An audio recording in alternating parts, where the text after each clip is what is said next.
kami akan menyampaikan materi atau PPT terkait dengan fitoremediasi dan juga bioremediasi. Sebelumnya izinkan kami memperkenalkan diri. Saya Muhammad Isa Mardhani dengan NIM akhir 10. Saya Arjuna Berdianti dengan NIM akhir 20. Saya Evelyn Veronita dengan NIM akhir 22. Materi yang pertama yaitu terkait dengan fitoremediasi pada limbah agroindustri. Pada studi kasus pengolahan limbah cair tahu dengan metode fitoremediasi menggunakan tanaman ejek gondok atau Eichhornia crassipes pada industri tahu B pada Kota Serang yang akan saya sampaikan. Next, pada pendahuluan ini industri tahu akan menghasilkan limbah cair tahu, di mana limbah cair tersebut akan dapat jika dibuang secara sembarangan atau tidak diolah terlebih dahulu akan mencemari lingkungan dan akan mengakibatkan permasalahan pada kesehatan makhluk hidup. Maka dari itu diperlukan adanya remediasi lingkungan. Pada kasus ini kita menggunakan ejek, pada penelitian ini menggunakan ejek gondok sebagai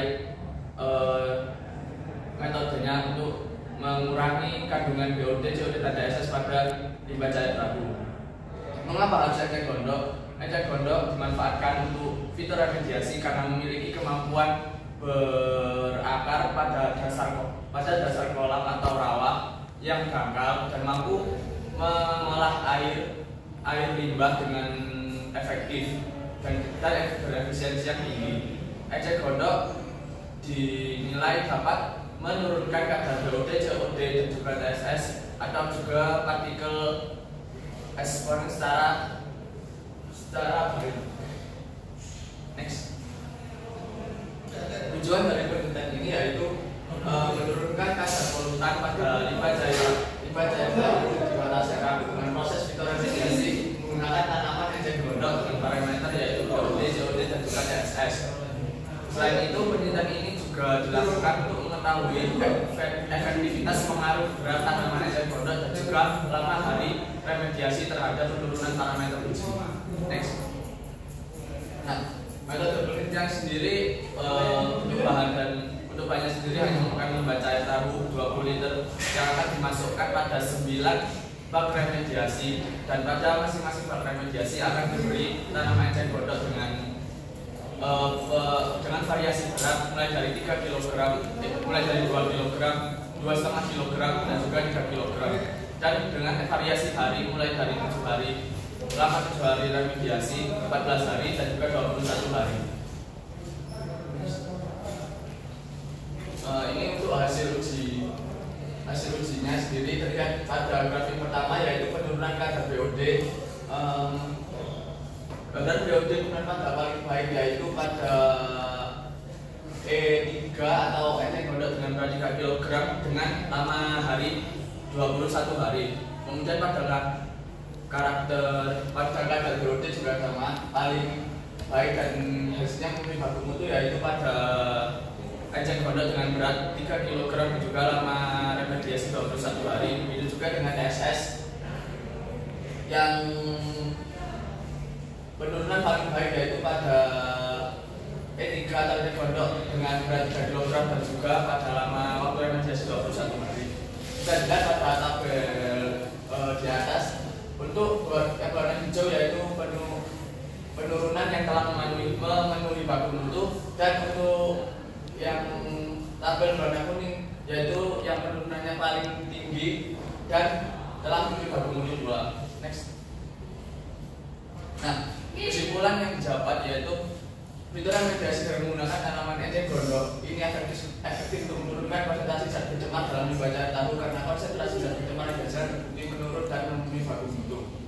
Untuk hasil penelitian sendiri, penurunan kualitas polutan pada air limbah tahu ini untuk parameter BOD penurunan paling baik dan memenuhi baku mutu yaitu pada berat tanaman ejek gondok 3 kg dan pada waktu 21 hari yaitu dengan penurunan hingga 83,5 mg per liter. Untuk parameter COD penurunan paling baik dan memenuhi baku mutu yaitu 98% penurunan atau sebesar 189 mg per liter pada tanaman E3 pada lama hari P3. Kemudian TSS penurunan paling baik yaitu pada tanaman ejek gondok dengan berat 3 kg dan juga lama waktu remediasi 21 hari. Dan pada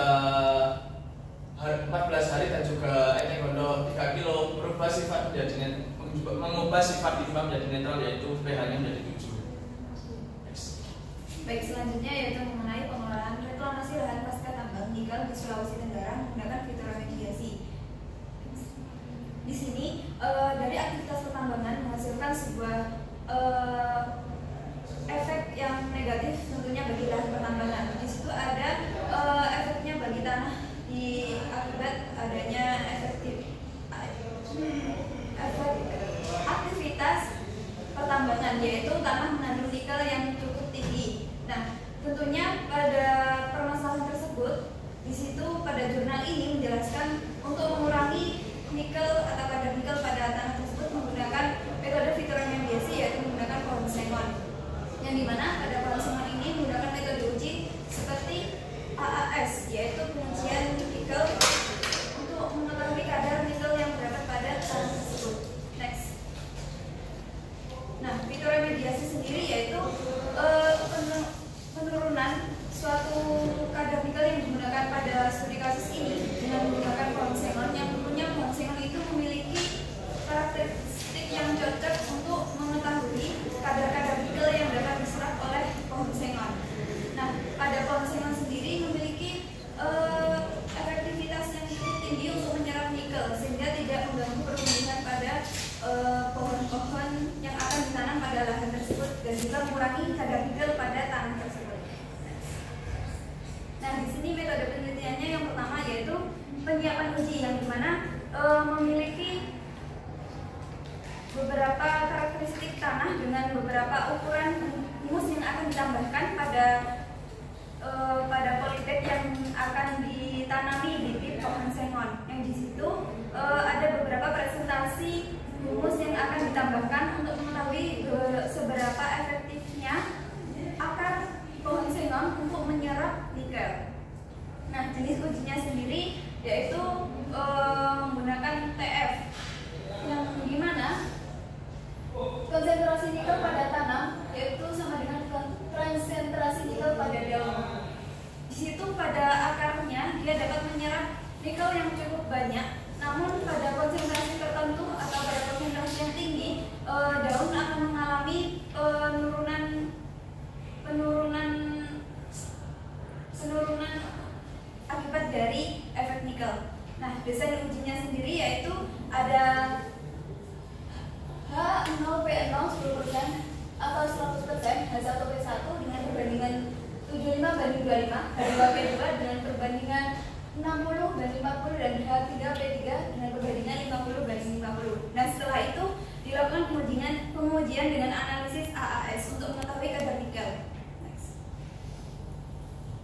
Nah, hasil pengujian sendiri dapat diketahui bahwa setelah dilakukan beberapa pengujian hingga 60 hari, dapat diketahui pada tumbuhan tersebut daunnya sendiri mengalami klorosis dan juga nekrosis, yang dimana dia mengalami krisis atau akibat dari efek dari nikel sendiri, sehingga pohon sengon ini dapat memiliki efektivitas yang tinggi untuk mengetahui kadar nikel yang terkandung pada tanah yang mengandung nikel atau tanah pasca tambang.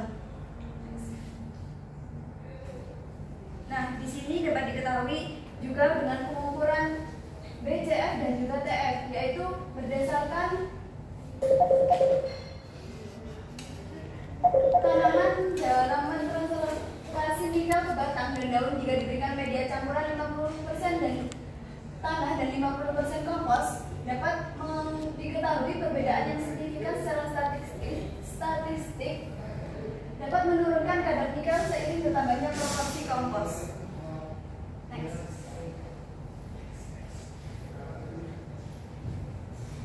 Nah, sudah diketahui kan bahwa efektivitas nikel ini dapat dikurangi dengan adanya penambahan beberapa presentasi humas dan juga campuran yang lainnya, sehingga pohon sengon cocok untuk ditanam pada lahan pasca tambang.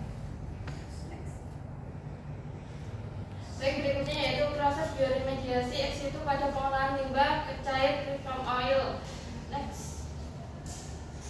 Nah, di sini dijelaskan bahwa Indonesia merupakan penghasil CPO terbesar di dunia. Nah, namun dari penghasil terbesar tersebut menghasilkan limbah sekitar 2,5 ton limbah cair. Nah, untuk kandungan limbah ini sendiri itu mengandung TS dan TSS, COD dan oil and grease. Kemudian dalam penelitian ini sudah melakukan pengolahan limbah cair dengan menggunakan pengolahan sistem kolam pengendap. Namun pengolahan ini belum efektif.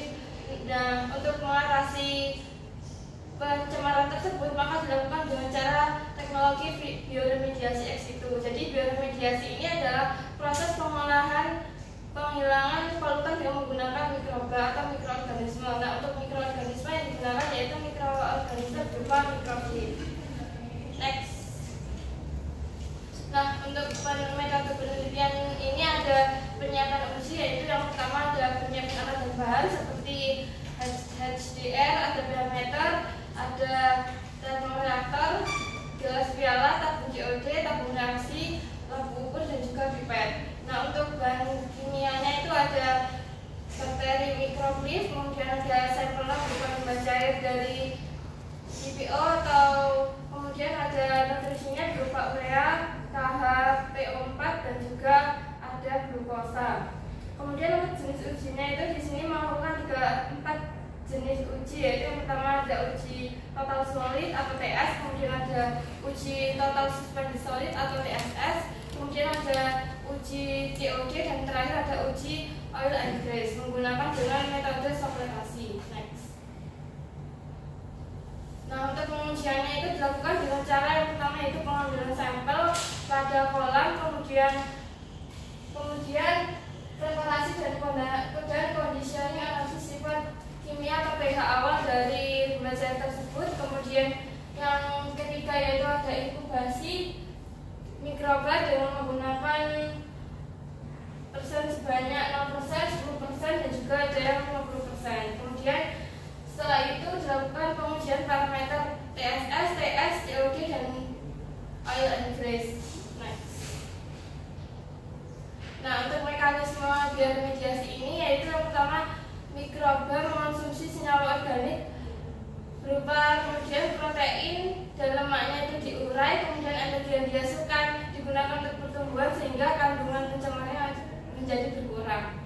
Kemudian untuk indikator aktivitas mikroba ini ada berupa gelembung gas, yaitu terbentuk gelembung CO2 atau gas lain, kemudian perubahan bau atau bau dari senyawa seperti H2S dan NH3, dan juga ada faktor kritis seperti pH dan temperatur stabil serta waktu tinggal, yaitu semakin lama lakukannya maka semakin efektif untuk menghilangkan pencemar tersebut. Next.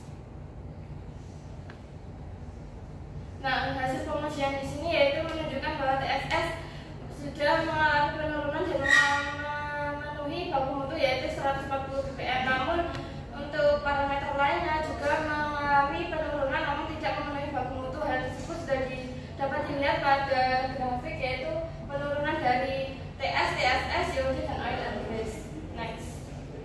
Nah, jadi kesimpulannya yaitu proses bioremediasi ini efektif untuk menurunkan kadar TS, TSS dan juga COD dan oil and grease. Namun beberapa dari penurunan tersebut tidak memenuhi baku mutu hanya sebagian.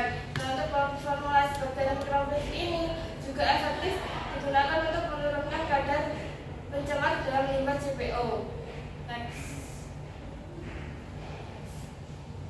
Nah, jadi persamaan dari perbedaan dari ketiga metode yang dilakukan oleh kelompok kami yaitu yang pertama ada persamaan yaitu sama-sama berfokus pada pemulihan lingkungan melalui teknologi yang ramah lingkungan seperti fitoremediasi dan bioremediasi. Kemudian perbedaannya yaitu ada limbah yaitu ada yang pertama menggunakan limbah cair tahu, kedua menggunakan limbah aktivitas tambahan, dan yang ketiga yaitu menggunakan limbah dari minyak kelapa sawit. Dan juga metodenya juga berbeda. Yang pertama dan juga yang kedua itu menggunakan fitoremediasi dan yang ketiga itu menggunakan bioremediasi. Sekian dari presentasi kelompok kami, kurang lebihnya mohon maaf. Wassalamualaikum warahmatullahi wabarakatuh.